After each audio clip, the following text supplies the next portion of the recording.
6.3 조기 대선 각 당 경선 대진표가 나왔습니다. 배종찬 인사이트K 소장과 함께 관련 소식을 조금 더 깊이 들여다보도록 하겠습니다. 소장님, 네.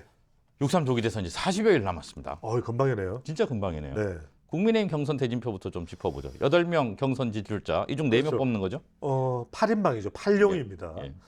어떻게 될지 22일 이제 국민 경선 여론조사를 통해서 100%입니다. 예. 여기서 이제 역선택 방지이기 때문에 국민의힘 지지층과 무당층이에요. 그러니까 지금 나오고 있는 국민의힘 지지층들의 선택을 보면은 뭐 예상이 가능합니다. 예.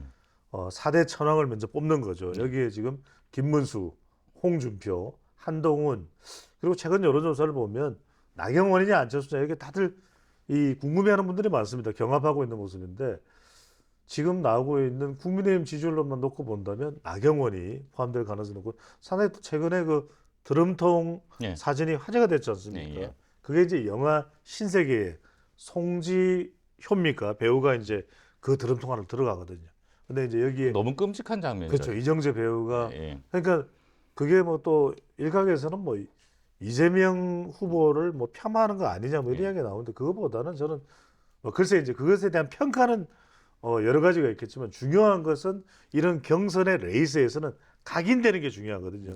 그러니까 드럼통을 도라무통도 가져와서 이렇게 이제 드럼통이 좀 예. 네, 드럼통, 아니죠. 예. 네, 드럼통입니다. 네. 드럼통을 통해서 각인하는 그런 뭐 효과라고 할까요? 그걸 통해서 지금 4명 안에 진입될 가능성이 높고요. 뭐 안철수 후보, 또 이철호 후보, 그리고 또 유정복 후보, 양양자 후보도 열심히 또 선전을 하고 있으니까요. 이 점도 우리가 또 주목을 해야 되겠죠. 지금 제가 잘 몰라서 그러는데 나경원 의원은 여론조사상에서 지금 숫자로 드러난 경우가 있습니까? 있습니다. 최근에 예. 나온 조사 결과에서 조사 안 보시니까 예. 보기는 열심히 찾아보는데. 네, 그 열심히 봐야 돼요. 예. 네. 예. 그래서 이제 그 조사 결과를 보면 최근에 이제 네. 가파르게 오르고 또 있습니다. 지지율이 이제 상승한 결과를 볼 수 있는데 음. 이게 중요한 게 이런 겁니다. 여러분들이 볼 때 분석을 할 때 이른바 이 지지층들의 펀더멘털이 뭔가가 중요해요. 예, 기반이. 예. 그런데 지금 대체로 국민의힘 지지층의 한 4분의 3 정도를 차지하는 것은 윤석열 대통령을 중심으로 해서 뭉쳤던 그 지지층이거든요. 예. 그러면 4자리 중에서 3명은 이른바 탄핵 반대. 예. 뭐 이게 옳고 그르고를 떠나서요. 예. 그것이 이제 작동이 되는 거죠. 구도가 그렇다는 얘기죠. 그렇죠. 그러면 김문수, 홍준표, 나경원이 들어가는 거죠. 예. 나머지 한 자리가 이제 탄핵 찬성 쪽 보수층 이제 국민의힘 지지층이지만 지지 기반이 있는 거예요. 이 자리를 이제 한동훈 후보가 이제 치고 들어간 건데 지금 안철수 후보는 계속해서 이 한동훈 후보를 때리기를 하고 있거든요. 근데 예. 더 들어갈 틈이 없어요. 아. 들어가고 싶어도. 네. 지금 100% 여론조사라고 말씀을 하셨는데 1차 경선, 그러니까 2차 경선은 진출자 뽑는 데서 최대 쟁점은 뭐로 봐야 될까요? 최대 쟁점은 뭐 다른 건 없죠. 첫 예. 번째로는 윤석열 대통령과의 관계인데 이거는 이제 드러내놓고 이야기하지는 않을 거예요. 예. 근데 두 번째는 뭐냐면 이재명 후보를 어떻게 이길 수 있느냐 이게 이제 중요한 건데 이것도 사실은 뭐 알수 50% 예, 100%잖아요. 예. 그러니까 정확하게 이거는 그냥 국민의힘 지지층들 예. 무당층 일부가 있습니다만 대체로 그 무당층도 보수 성향이 강할 거예요. 예. 이들이 생각하는 대체적으로 좀 인지도가 높고 이게 참 중요합니다. 인지도가 일단 높아야 돼요. 우리가 말하는 인지도라는 것은 정치권에서는 우리가 뭐 뉴스를 자주 보니까 뉴스를 또 구체적으로 또 보니까 많은 정신들을 알지만 사실 일반 대중들이 아는 건 훨씬 더 좀 많이 알려져 있어야 되거든요. 그렇죠. 그 다음에 호감도 네. 어느 정도 우리가 생각하는 뭐 이 사람이 어떠냐라는 거 떠나서 네. 좀 대체적으로 호감도나 충성도까지 있는 그 사람들 순서대로 특별한 쟁점이 없는 거예요.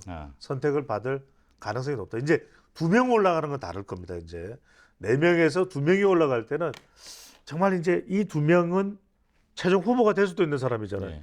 이 사람들은 이재명을 이길 수 있는 거 없는가. 여기에 더 초점이 맞춰지겠죠. 지금은 인지도, 호감도가 가장 중요하게 작동할 것이다. 지금 8명 후보들을 중심으로 TK를 비롯해서 국민의힘 의원들이 이렇게 이제 재편되는 모습이 보이기 시작했습니다.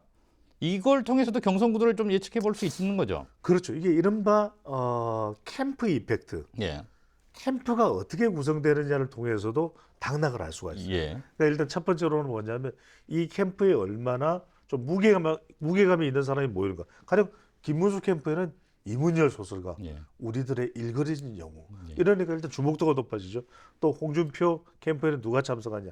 한동훈 캠프, 그 다음에 나경원 캠프. 그러니까 누가 참여하느냐가 상당히 중요할 수밖에 없고, 그 다음에 이들이 이제 대구, 또 서울, 또 충청 이렇게 갈 때 얼마나 좀 많은 사람들이 좀 모여드느냐. 이런 걸 봐도 우리가 좀 이 사람들이 가능성이 높으냐 이걸 또 점칠 수가 있거든요.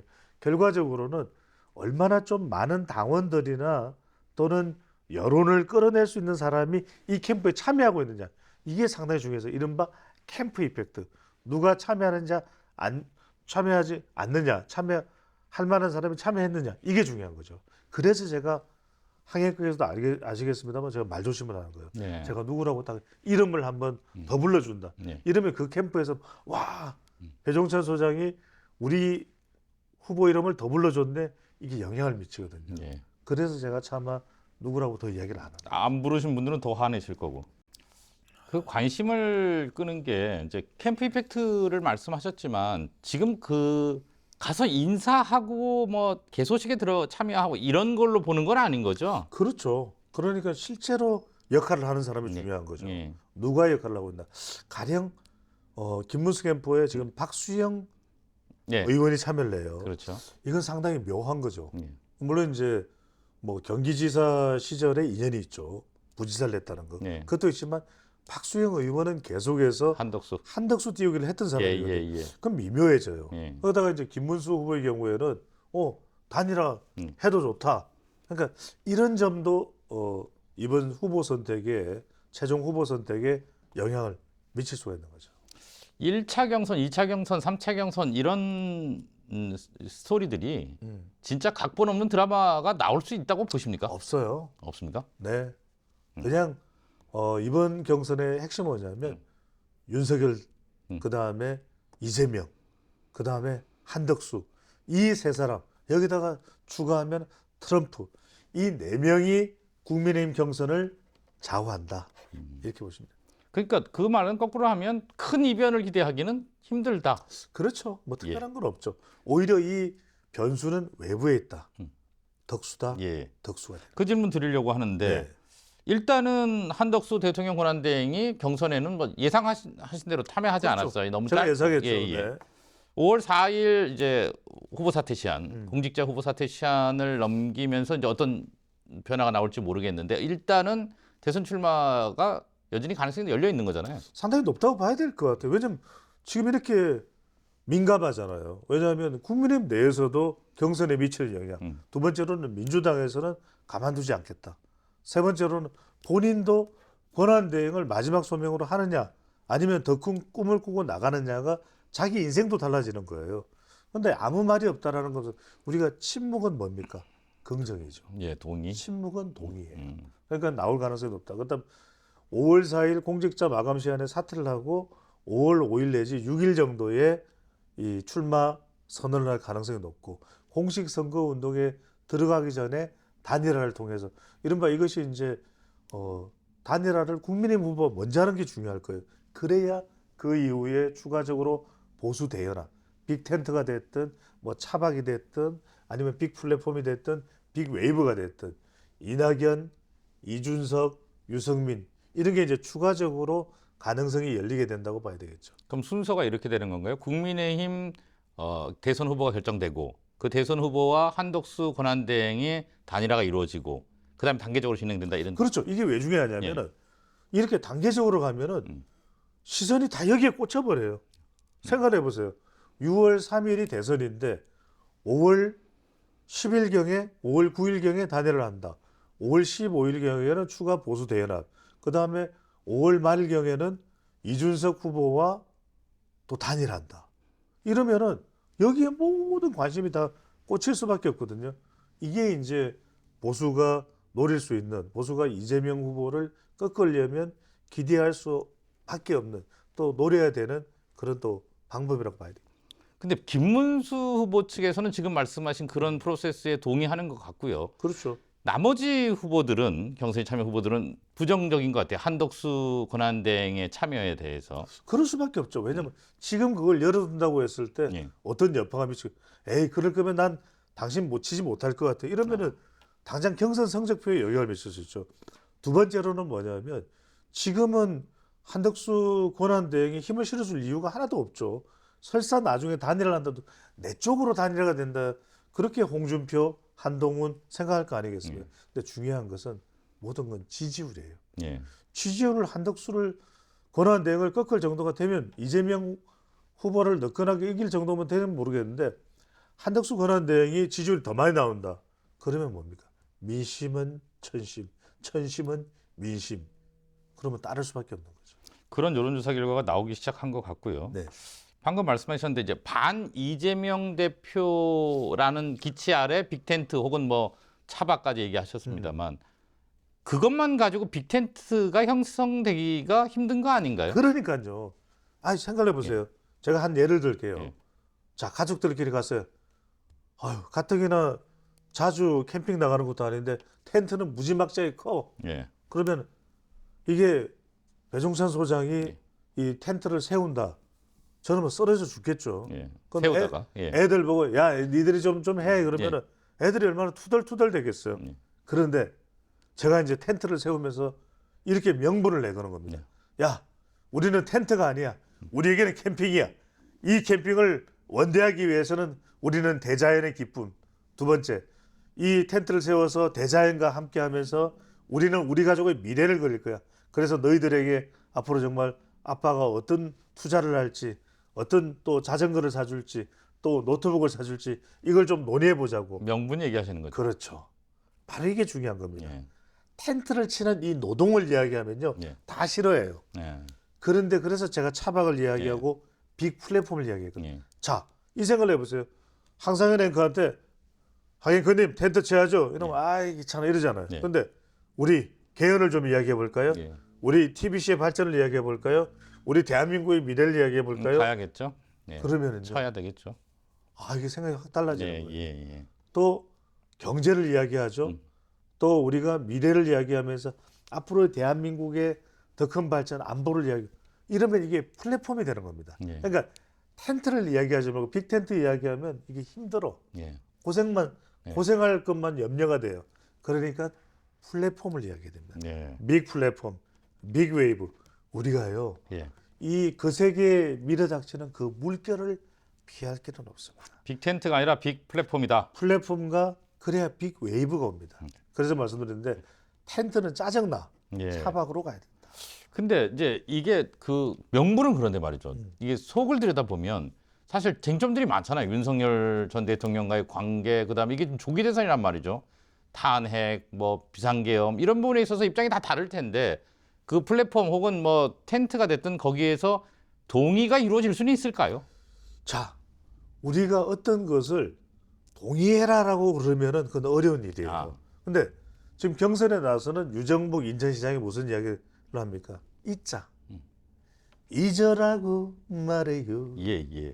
이게 중요한 거예요. 예. 왜냐하면 고통스럽죠. 예. 하지만 일어났던 일을 되돌이켰어요. 없죠. 자꾸 과거 이야기하면 뭐예요? 예, 예. 그러니까 우리가 보면 옛날 이야기 또 힘들었던 이야기 해봐야 네. 거기에서 우리가 다 뭔가 얻어낼 게 많지가 않아요. 네. 그리고 또 사람들이 더 뭉치기가 힘들어집니다. 그러니까 과거보다는 현재의 이 빅 플랫폼에서는 미래를 이야기하는 거죠. 그러니까 제가 또 KBS 전국 노래자랑에 나가셨죠? 딩동댕 한 예. 건 아시죠? 예, 예. 그래서 혹시 우리 시청자분들께서도 전국 노래자랑 유튜브에서 배종찬 검색을 하시면 예. 저를 또 보실 수가 있으니까 다들 깜짝 놀라더라고요. 예. 노래를 잘한다. 네. 예. 자, 더불어민주당 얘기 좀 해보겠습니다. 좀 예. 짜증나시나요? 아니요, 아닙니다. 3파전입니다. 네. 이재명 전 대표, 김경수 전 경남지사, 김동연 경기지사. 이 판세를 여쭤보는 게 조금 그렇긴 한데 어떻습니까? 이걸 뭐 제가 다 표현해놔요. 이거 정말 AI한테 물어봐도 네. 챗 GPT한테 물어봐도 아마 챗 GPT가 니는 모르나? 다 모르나? 이렇게 대답을 할 것 같아요. 네. 아니 근데 그런 이재명 대표의 독주 체제 속에 이제 두 후보가 각자의 명분을 가지고 뛸 텐데 관전 포인트를 좀 찝어주신다면 관전 포인트는 2등 싸움이죠. 2등을 누가 하느냐? 그렇죠. 누가 더 이재명 후보의 독주 속에서 자기 존재감을 뿜뿜하냐.